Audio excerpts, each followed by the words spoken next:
What are you eating? So this is, again, this is about perspective, why we see what we see. What you eat affects what you see. It affects how you see. So whatever you put in will come out. We want to eat the things that are going to cause our spirits to be fed and not our flesh. So we don't want to feed our souls. We want to feed our spirits. This will keep us from prophesying from our spirit, or will keep us prophesying from our spirit and not from our flesh. Only the spirit can discern spiritual things. And there are gates into our soul that we have to guard. And here's some scriptures for you. Galatians 6:8. He who sows to the flesh will reap of the flesh and will reap corruption, but he who sows to the Spirit will of the Spirit reap everlasting life. And you can read the rest of those. Oh, we want to eat of Jesus. We want to eat of his flesh. We want to eat of him. Gaze on him. Eat of him. And he will come out. So what you eat is important. Do you guys know what I mean by that?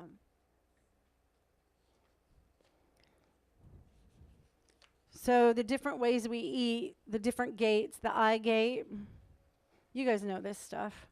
The ear gate. Take heed how you hear. I don't think that we do know this one. A lot of us don't. For whoever has, to him more will be given, and whoever does not have, even with what he seems to have, will be taken away. It's based on your hearing.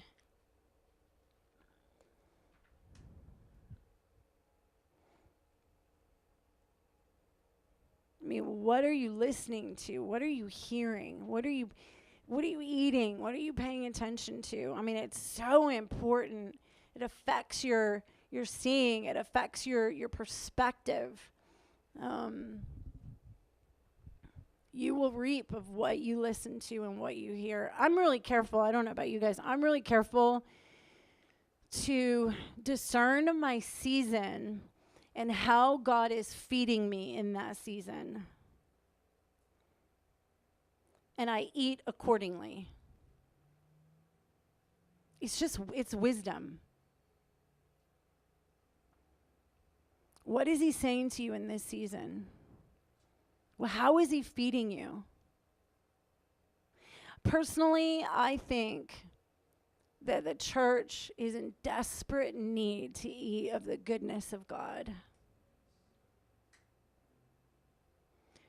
There's such an orphan spirit in the church. And there's so many aspects to God. There's so many aspects to his nature. But if we don't know his good, if we don't have a foundation of his goodness, we'll get lost in the rest. So if you don't know he's good, just eat that. Start there. Listen to teachings on the goodness of God.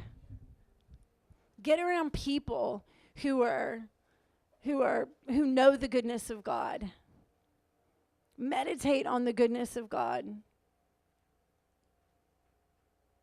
It's so funny. I talk to people sometimes who are, it's you know, and it's not on purpose, but it's almost like they're scared to go into the goodness of God.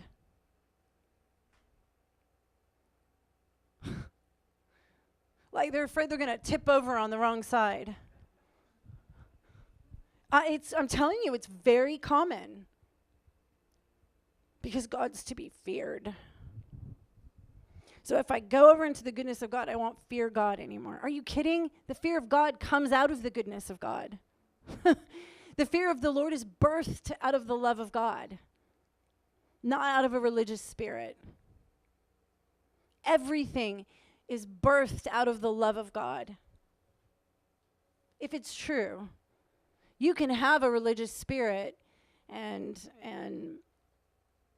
try to be good and fear God, but it's not It's not the fruitful kind of fear of God. It's this stuff that breeds self-righteousness and pride. If you're in good behavior, then you're okay with God. If you're not in good behavior, then you're not good with God. It's not the way he is. So I encourage you, if you don't know he's good, start there and stay there until you get it. Stay there until you get a breakthrough. Stay there until you get happy. Jesus said, I came to give you life, abundant life. He said, in me is righteousness, peace, and joy. Your inheritance is righteousness, peace, joy. They're progressive, you know. Just like faith in the knowledge of God. To whatever degree you're in his righteousness, or you know you're in his righteousness, is to the degree you have peace. That level of peace is to the degree that you have that level of joy. So as you go deeper in revelation of his righteousness and how clean you are, you move into greater peace, hence greater joy. So you have to know you're clean. You have to know he's pleased with you. You have to know that he's good. You have to know what happened at the cross. And let me tell you, the thing at the cross was love. The greatest expression of love ever made, ever will be made, the greatest declaration of love ever was the cross. You don't know love? Gaze at the cross. God so loved the world that he gave his son. God so loved, just stay there till you get it. God so loved the world. God, you love. You so love, you gave your son.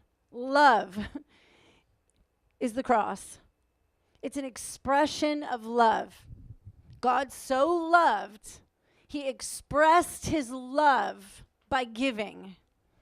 He expressed his love. The cross is an outworking of his love. He so loved that he gave his son.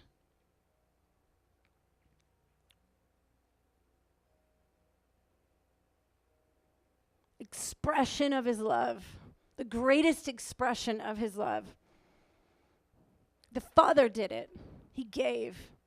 Jesus did it. He said, greater love has no man than this, than to lay down his life for his friends.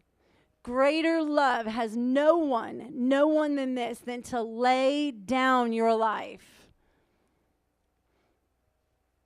Jesus laying down his life was an expression of love. You laying down your life shouldn't be from a place of obedience, not in itself. We lay down our lives because of love. Jesus obeyed the Father. He did obey the Father because he loves. His obedience wasn't apart from love. He obeyed because he loved. Obedience is easy when you love.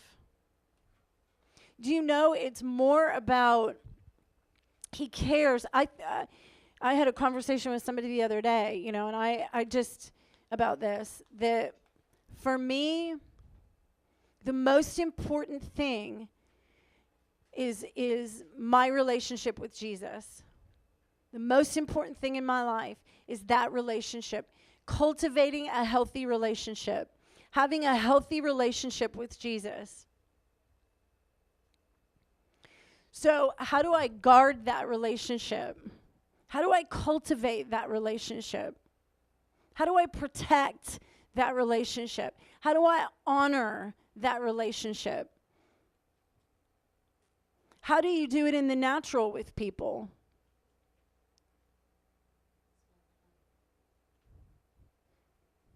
And you don't do things that hurt them when you love people, right? Because you value them. You care about their hearts. You value the relationship.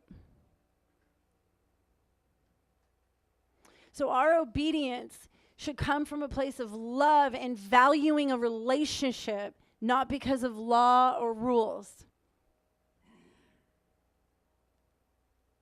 Don't we do that in the natural with relationships? Or we should. It's the way we cultivate healthy relationships.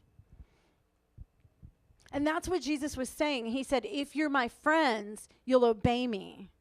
He wasn't saying, obey me, you must obey me, you must obey me.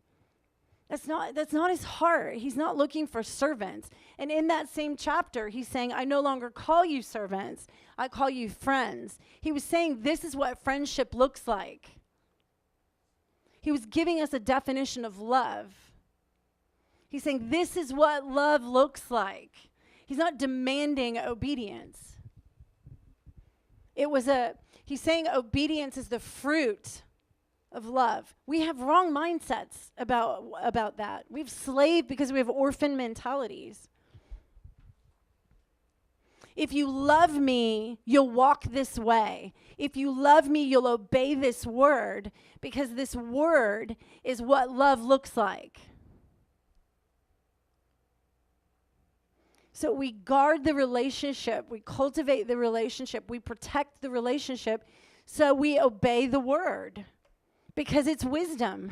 Because he said this is what love looks like. You guys follow me? So don't seek, the religious spirits are screaming right now. Don't seek to obey.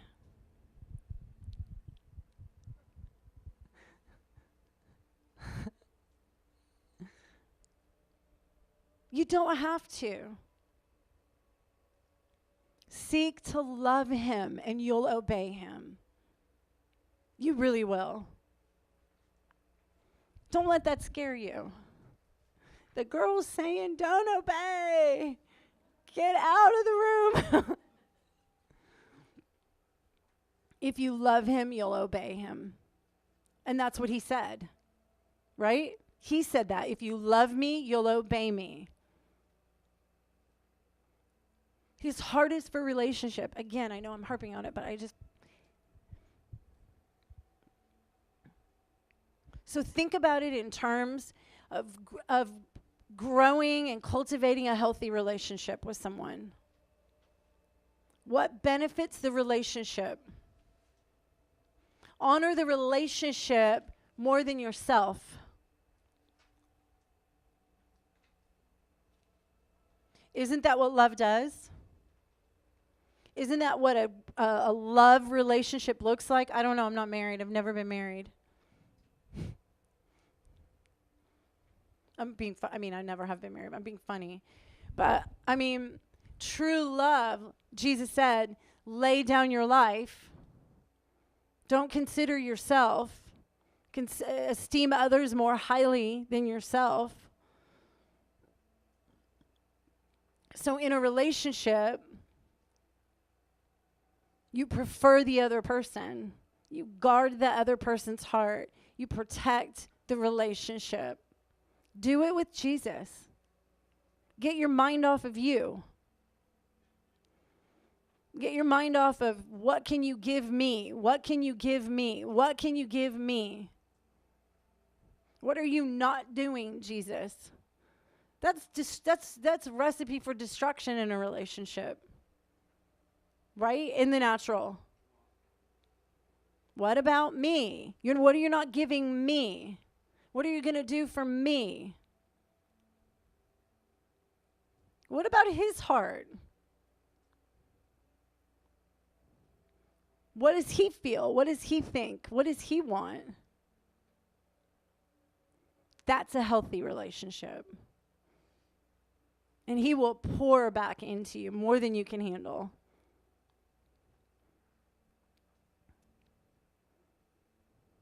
It's what love looks like.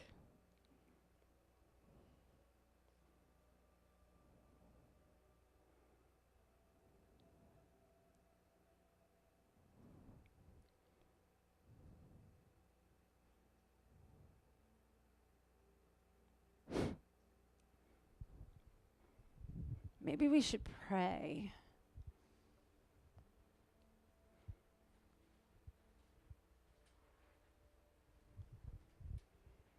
I just encourage you right now, because some of you are just being off the charts convicted right now.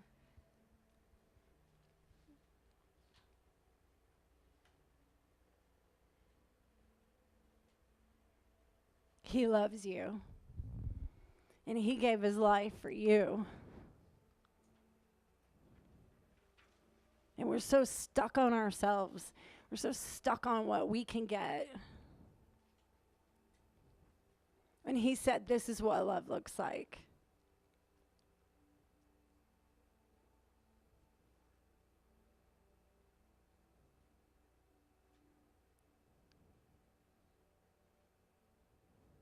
Hey, Malk, can you play?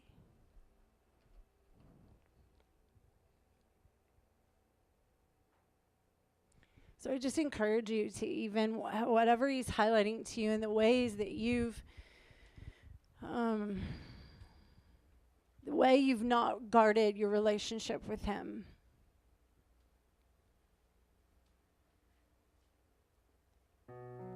In the place where you've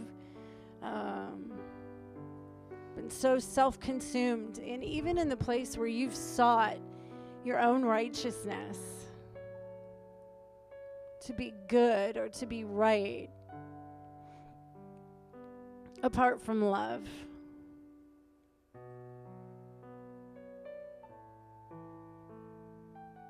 Just talk to him about it.